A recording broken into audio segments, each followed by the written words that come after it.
Welcome back to another episode of the Balancing Healthy podcast. Today we are doing a gym inspired episode, which I love doing these because I don't feel like I do them enough. And truthfully, I spend half my life in a gym. So I thought we'd get into it a little bit.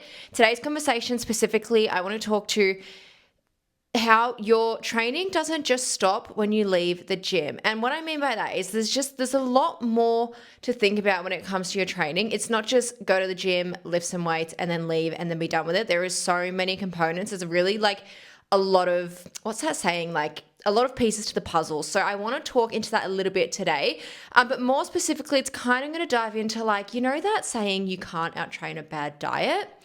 That is kind of what we're going to get into today. So the first thing I want to discuss is I'm going to take this two ways. We're going to go physical and we're going to go mental. And I think I want to talk to the physical first because there's a lot more to talk about with the physical, and then the mental will kind of like make more sense. Like we'll kind of wrap it up a bit. So firstly, when you are training your strength training, you're trying to build muscle, right? Whether you're on a weight loss journey, a build muscle journey, like whatever the journey is, your goal should always be to build muscle because it's not only going to support you physically, but like I said, mentally as well, but also like not just for the way you look, but the way you feel as well and the longevity of your life. So I'm pretty sure I did an episode about this. If I haven't, I'll have to go back and look. If I haven't, I will do one on this. But, you know, building muscle is so important just for the longevity of your life. Like, you know, I always think like I want to get to 80 years old and still be independent. I want to be able to do as much as I can. I don't want to be with a walker or in a wheelchair or anything when I'm like 60. Like that just is like, no, thank you. Like where's my quality of life? So building muscle, so important for that. And to actually build muscle, it takes time, right? So when you're actually training, this is a little bit more sciencey, but when you're actually training, when you're actually in the gym, when you're actually lifting the weights, that is when the muscle is breaking down. Like there's little tears that happen. I'm not going to get too into it, but that is when the muscle is breaking down. It's then when you leave the gym, it's then when you're resting, it's then when you're eating, it's then when you're living your daily life. That is when the muscle starts to repair itself. And the more you can nourish it, the more you can feed it, the more you can rest it, the better it can repair and the bigger it's going to grow. So if you're actually wanting to build muscle, we need to look at what we're doing when we're actually leaving the gym as well. The first thing, like I was just saying, adequate rest and nutrition. And these are kind of the things that I'm actually just going to dive straight into today. I don't think there's much more to it. I wrote my notes like an hour ago and I haven't looked at them again since. So anyway, we're just going to go into it. So the first thing is you're burning more calories after you've finished. And this is actually a common misconception I want to get into because I used to think this as well. I used to think that because I was doing cardio, I was burning more calories, right? Because when I'm doing my cardio, I was always checking my watch and I was like, cool, like I need to do this much more to burn this many more calories. And like I was so calorie focused and cardio focused because I thought like whilst I was doing it, I thought that's when I'm burning calories, as opposed to when I was doing a weight session and I'd burn like, I don't know, like a third of the calories. I always thought I wasn't doing enough, but it's actually what happens after that's actually what's more important. So like I just said, like when you're actually not in the gym, that's when your body's actually repairing itself. Your body is taking a lot from you to do this. You need the energy to do this. Like your body can't just do this process on its own. It's like when you think about it, you're hungrier on days that you strength train, right? Or potentially it's the next day you'll find you're freaking starving after doing a heavy weight session. It's because your body has used all the energy, all the food you've been eating to actually repair the muscle and to grow it. It's this, I always liken it to when you get your period, right? Most of my listeners are female. So when you get your period, right, you're often hungrier when you are bleeding because that is when your body is actually doing the process, is actually going through the cycle. Like your hormones are doing their thing and your body's using your energy. So that's what I always liken it to. So when I talk to you're burning more after you finish training, it's because your body is actually working so much harder to repair the muscle as well. Secondly to that is when you are building muscle, the more muscle you build, the more calories you burn at a resting rate. And that's just because of the thermogenic effect of muscle. Again, this is like very sciencey and that's not what my podcast is about. So I'm not going to go into that. But the more muscle you can build, the more calories you're actually going to burn. And this is why we always talk to, like looking toned. I'm going to go on a bit of a tangent here, but looking toned, people want to lose weight and look toned, but they want to avoid training weights. And it's like, yes, cool, you can do heaps of cardio and you can lose heaps of weight, but you're losing muscle at the same time. And that is why, and this was me, when you've lost all the weight, you look like there's no tone to you. There's no muscle on you. So you don't actually have, the muscle that you want or that hourglass figure you want, because you need to be strength training, eating well, but then if the goal is lose weight, in a calorie deficit as well. Those three things are going to contribute to you losing fat, but keeping/building muscle, depending on where you're at in your strength training journey, whether you can build it in a calorie deficit. Some people can. Like I said, there's newbie gains. But yeah, just overall, looking at those three things, that's how you're going to get toned, and that's how you're going to get that hourglass figure. Again, the hourglass part is depending on your training schedule, the muscles you're training, all the kind of things, but that is how we get that. So that's why we're burning more after we finished. I already said, you notice you're so much hungrier after you finish training, like when you're outside of the gym. And that's because, like I said, your body is working so much harder to repair the muscle. So fueling your body for that is so, so, so important. So like I said at the start, you can't out-train a bad diet. So, you could go and eat freaking, I don't know, KFC or Macca's for dinner post-training session, and like, cool, you're getting your calories in, but you're not actually eating nourishing food. So you might wake up the next morning and feel like absolute shit because you've not eaten enough vegetables or fiber or protein. Your body's not actually absorbed what it needs to be able to build the muscle and to process overnight. Whereas what you've had is just like, yes, there's some protein, but a lot of like saturated fats and just the things that aren't necessarily going to be what's going to help you grow that muscle. So if you can continue to nourish your body, eating your protein every meal, getting minimum 30 to 40 grams per main meal, and then getting some more in your snacks. If you can continue to eat your fruits and eat your vegetables, like eat the real basic things that you know are good for you, and then you can add in your fun foods around that. The other thing as well is making sure you're getting enough sleep. So again, depending on who you are, what age you are, how much sleep you need per night, it's going to look different, but you will know in your body as well. You will know if you've had enough sleep. So just allowing your body adequate rest so then you can actually, it can do its thing while you're sleeping. The last thing to that is making sure you're having enough water as well. So making sure you're actually really rehydrating the muscles. Again, allowing them to have some hydration so they can actually do what they need to. Otherwise, we're just going to be sore. And that's another thing as well. If you find you're sore after the gym as well, I would also look to these three things. Look to how much protein you're having, how much food you're having. They're the same. They're both in the one category. How much sleep you're getting and how much water you're having. These are the top three things. Of course, there is stretching and foam rolling and things like that.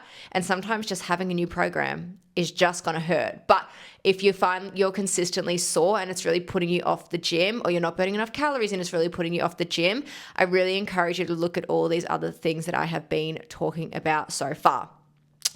Continuing on with the fueling part of things is actually fueling your body for your training session as well. So again, like I talked about before, potentially you've had a big dinner of KFC or Macca's or something that's like, something that's not wholesome that you've cooked at home, something that's a little more out there. And you might find, and I find this, you might find that the next morning, say you're going to go train in the morning, you feel not as strong, you feel more sluggish, you feel like your body doesn't move as well, you feel a bit tighter, you feel a bit dehydrated, you feel just a bit yucky and like you can't actually perform.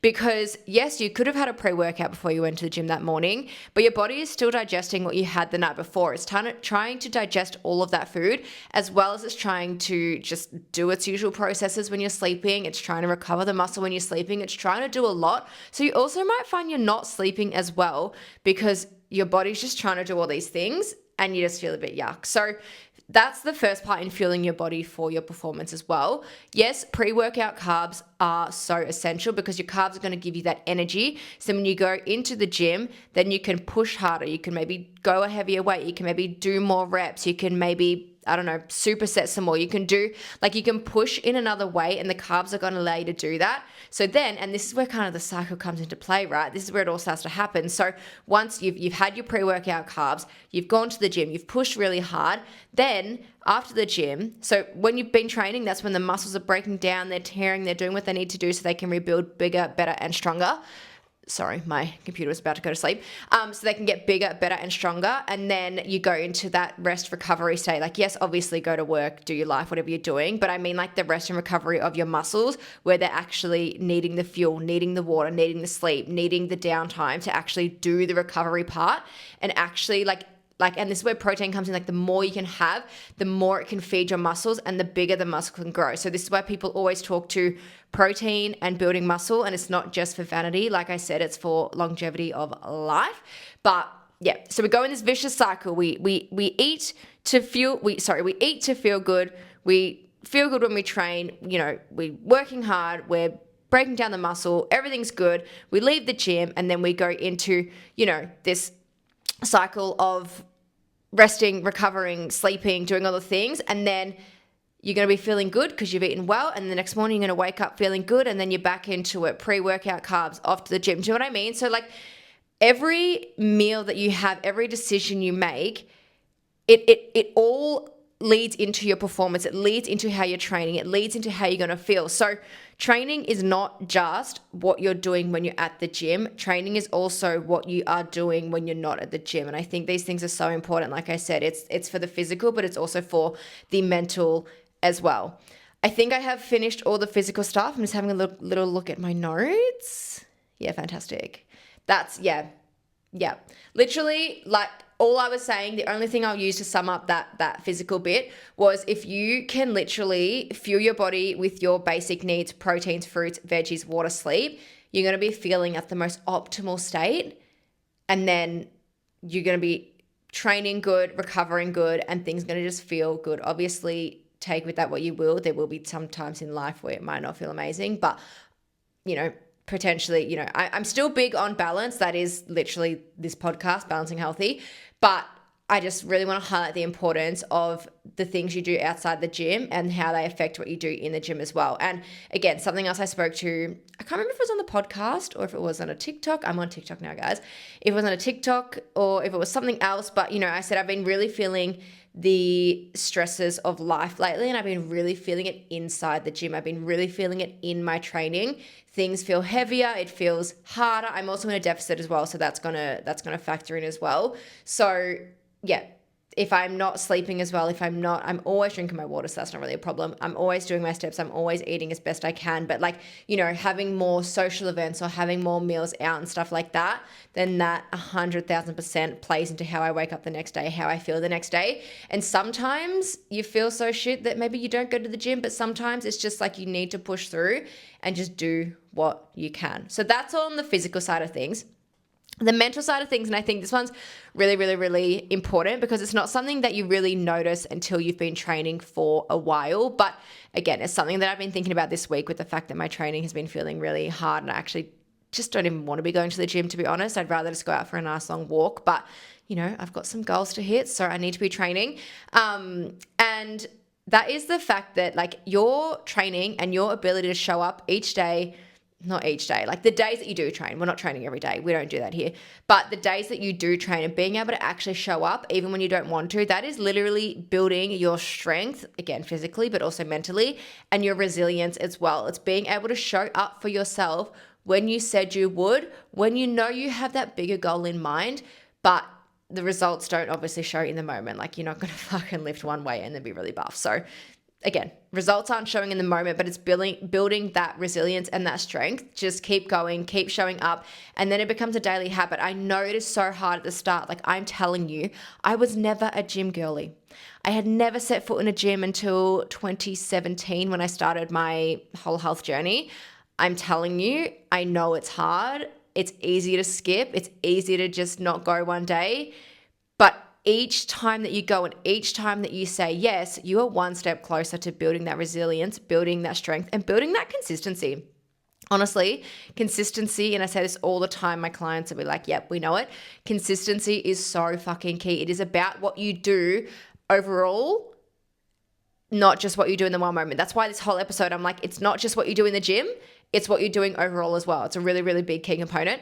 The other thing mentally as well is it translates to your life outside of the gym, right? So say you're in the gym, a classic, my phone ran out of storage and I didn't know until I'd actually finished talking. So it chopped off a whole bit of the podcast, but lucky I was on my last bit. So what I was saying was it translates into your home life as well, work life, everything like that. Like, so what I was saying, say you've got 12 reps in the gym, you've hit 10, you're like, I'm really struggling, could give up. Or you can say to yourself, just one more rep. Just one more rep, and then you do that rep, and then you go, okay, just one more, I've got to do the 12, and then you do the 12. And it's that thing of like, no one else in the gym knows that you skipped the reps, but you would know yourself. So it's building that inner trust and that inner resilience and that strength to actually keep showing up for yourself and showing up for the things that you said you would do. And this is where it translates to life as well. So potentially, I don't know, maybe you're sitting at your office and like sitting at your desk, and it's 4:45 and you're like, oh, I can just do whatever tomorrow. Or you can look at your list and go, okay, maybe I can actually complete that task in 15 minutes. Maybe I can actually send one more email in 15 minutes. Like maybe I can do this one little thing, and that's actually going to like, not only like you're going to have achieved something else for the day, but it's going to set you up better for the next day as well. Okay. It's also that resilience at work. It could be something like potentially, you need to hit your steps for the day and say you're on 8,000, your goal is 10. I nearly said that the other way around. Say your goal is 10,000, but you're on 8,000. You're like, oh, I could just skip it for the day. Or you could actually just go for an extra lap around the block or something, like actually just whatever it is that builds up that little bit more so then you can actually hit your 10,000 steps. Because if you have a goal of 10,000 steps, it's there for a reason. And I say 10,000 because that's just the easiest one to say, but it's there for a reason. That's another conversation I could have on a whole different thing, how your steps, especially if you're in a fat loss journey, your steps are so, so, so important to that. They're that thing that like you don't realize has such an importance to whether you can actually get results or not. So if you're really struggling, like it's a reason that I upped my steps. I think it's 2 weeks ago now in my deficit. I'm at 12,000 daily now, and I knew I needed that because I've been doing 10,000 for fucking years, and I've done it, and it's actually making the difference. And I know that, and that's why I said, hey, I want to do 12,000. Like it's a little bit of an extra push every day, but it's actually been such a good challenge. So again, it's challenging me mentally. It's challenging the resilience. There's been days where I'm like, I actually could think of nothing worse than going for my walk at all. And I got to hit 12,000 steps. Again, some days I'm at work, it's easier. Some days I'm not at work, it's harder, like depending on the day to day, the week to week. But yeah, being able to go to the gym and actually like push yourself in the gym pushes you in every other area of your life, because it means you're not giving up on yourself as early as you might if you didn't build that resilience, that mental strength, and all of those things. So I believe that is all that I had touched on. I might have done a little bit more, but it's been a couple of minutes. I'd say it's been actually about like 10 or 20 minutes because I just deleted 15 gigs of storage so I could keep recording the podcast. But I'm going to leave this here. I hope, you guys loved it. Thank you for watching, listening on Spotify, YouTube, wherever you're consuming the podcast. As always, if you got something out of today's episode, I would love if you could share it to Instagram or even just send me a message, like whatever it is. I love seeing it. I really want to know what you guys are getting out of these episodes. I want to know what's giving you value. I want to know what you're enjoying, because I want to be able to bring more of that to you, because that is the whole preface of this podcast. It is for you, is to help you in a way that is free, accessible. You can listen to it on your walk. Like, it's just like podcasts are just, they're unmatched, and I love recording it. I love doing it. So it's all for you guys. So if you can give me some, not advice because it's my podcast, but if you can just let me know what you're loving, things you want to see more of, I would appreciate that so much. I don't know if I said it already. I'm also on TikTok now. I'm really loving it over there. It's just more of like a stripped back, relaxed kind of content, and it's actually making me really enjoy, content more, recording more. Like, it's making me enjoy a lot more because I'm really focusing on pulling things back and just being more real and vulnerable. And I actually just recorded a Get Ready With Me this morning before the podcast episode, and half of it went missing, and that's okay. But, it was just a bit of a real open chat about some recent struggles. So anyway, I'm going to leave this here. I'm going to love and leave you guys. Like I said, thank you so much for being here. I appreciate you so much. And I will speak to you in next week's episode. Bye.